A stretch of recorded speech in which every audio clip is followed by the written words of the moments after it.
Hi guys, welcome back to Winter's Thoughts.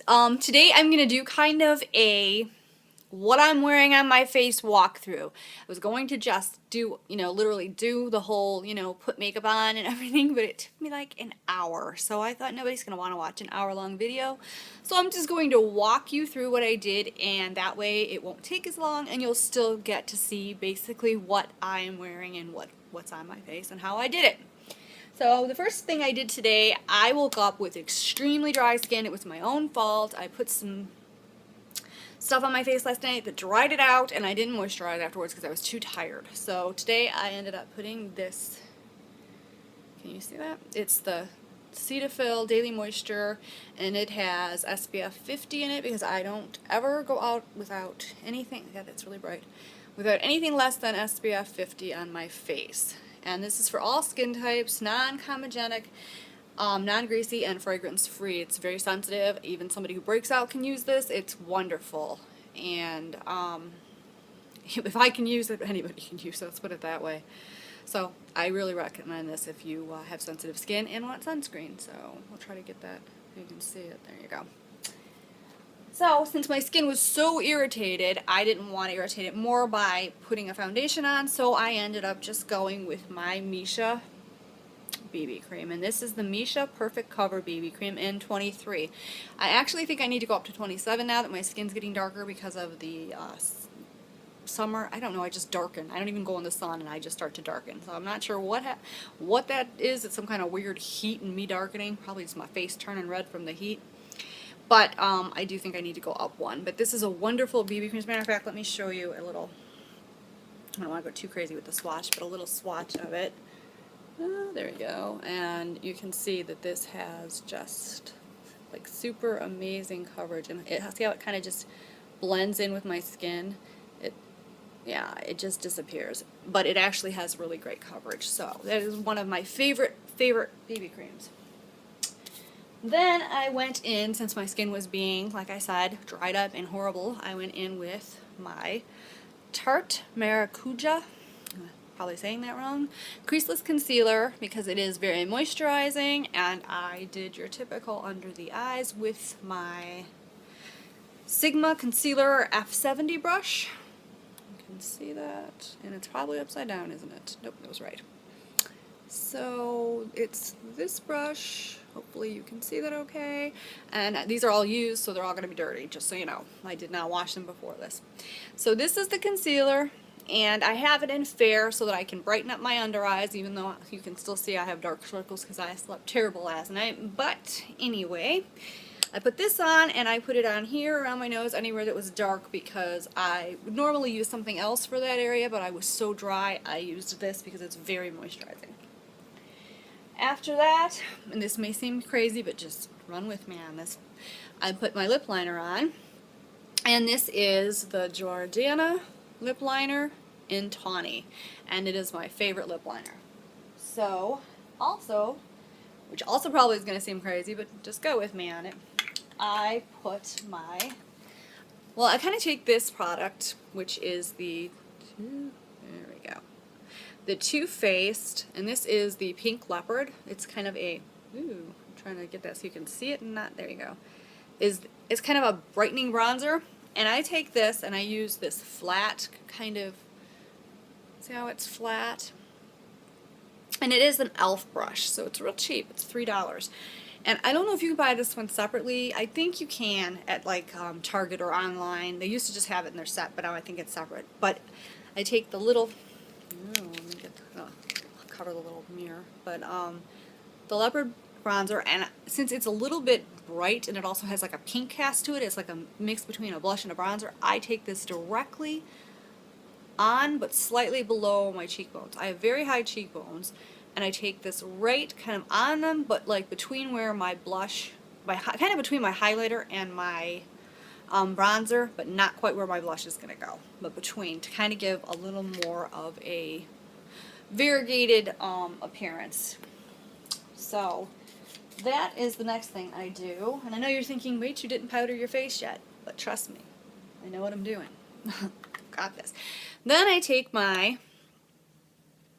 Chocolate Soleil. And I'm going to buy the full size of this, but not until I actually use up the sample, because to me it seems silly when I have the sample and it's still going strong. So that is what it looks like, and it is a amazing, amazing, amazing matte bronzer.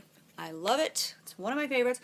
And it smells like chocolate. How can you not like something that smells like chocolate? So this is what the front looks like. This is a baby version, and that is the back. And I take it with this brush, which is the Sedona Lace FB05. And this brush sheds pretty bad, just to warn you, but it's still very good for getting right in the contour, and that's where I take this. I contour here, and sometimes I will take it up here and here, but I have a very small forehead. I actually have more like a two-head, get it, two-head, two fingers, than a forehead, so I don't do a lot of trying to make that look smaller. And then I take it around my jawline and down my neck. After that, I take my Sigma Dual Fiber F50. This is a dual, as you heard, a dual fiber brush, and I use this with any blush I'm going to use today. I used the Nyx Blush, and I used it in Dusty Rose. So I take that and I start here and I move forward. Since I'm not like 18 or 20 anymore, my skin is not as youthful and bouncy as it used to be, so I don't do the whole smile, and then, because then your face drops. So if anybody over the age of 20, I'd say 28 and up, you're going to probably want to do this trick. When you put your blush on, don't smile. Just leave your face normal, and because if you smile, your cheeks go up, but then they come back down. And you don't want your blush to look like it's down here. So, and I don't ever bring my blush in all the way to my face. I always stop like kind of like under my eye. So that's a good trick for blush. Then this is where I come in with the powders. Today I actually tried a different powder. Usually I'll use my MAC and N3, but today I went with a lot of you probably know what this is, right? This is the Estee Lauder Double Wear powder, and I have it in 1 and 2 Ecru. Is that Ecru 12? So I guess that's Ecru 12. So this is I don't want to blind you, a very light powder. It is extremely, extremely, extremely covering. So if you are looking for a powder foundation that covers, but there is one thing that I did notice with this that I did not like. It does kind of, if you have like big pores, it doesn't it doesn't cover them up or go into them, like, and hide them, like fill them. It just kind of highlights them and makes them look more deep, and it's not pretty. So that is one thing about this powder that I was not crazy about. It seems to work better with BB creams than foundations too, and that's strange. But then I put that in my T-zone, and I use this Real Techniques. Can you see it? I don't know if you guys can read that, but believe me, it's a Real Techniques, and it's technically their blush brush, but it makes a perfect, it is absolutely perfect for your T-zone. So that is what I use for my T-zone, and I use a lighter powder than my skin tone, because my T-zone I want brighter, and if I have to go back then and say touch up my T-zone because I'm sweating or I'm oily, I don't want to pack on color, color that is the same as my skin tone already, because I'm going to be darkening the center of my face, making me look older and making me look, craggy and all just yuck. So you don't ever want to do that. So a good piece of advice for you is to take and lighten your T-zone with a powder just 1 shade lighter. You can go 2 shades lighter if you really want to brighten your face for some reason. So 1 to 2 shades lighter, and in your T-zone, keeps your face bright, especially if you're someone who has to blot a lot. Then I take my Real Techniques, the blush brush, and this is one of my favorite brushes. These are amazing brushes. I love how they can just kind of stand on their own. And I take my MAC Studio Fix powder, foundation technically, but I use it as a powder. And it is in N4, upside down. It's an N4, and it is It's really, really hard for you to tell, but it's pretty close to my skin tone. Right now, like, I'd probably have to go to an N5 because my skin is darkening, but I'm using this for now. And then I take this around the rest of my face and kind of blend it in with the other one so there's no place missed. After that, I will go to eyes. Sometimes I do eyes first before I do my powder, but I like to kind of get the powder in there so that if there's any fallout, it doesn't stick. So today, what I'm wearing on my eyes, first thing I did was, I don't have it over here, but I put an eye primer on, and I think I used the Balm Stay Don't Stray. So, or Put a Lid on It, that's the one I used. I used the Put a Lid on It one. Then I took this, ooh, I do not mean to blind you, sorry. The L'Oreal Infallible, and this is in iced, there we go, iced latte.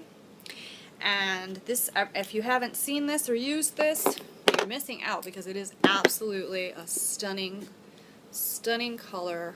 I'm gonna try to swatch that, but it's so shiny.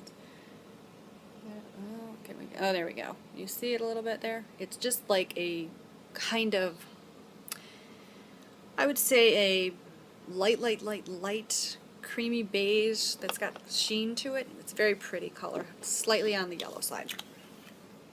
So I put that from the corner into halfway across my lids, and I did that with a Sigma shader brush. And this is from their Precision line. I have very small eye space, as you can see, so these work really well for me. I advise anybody who has smaller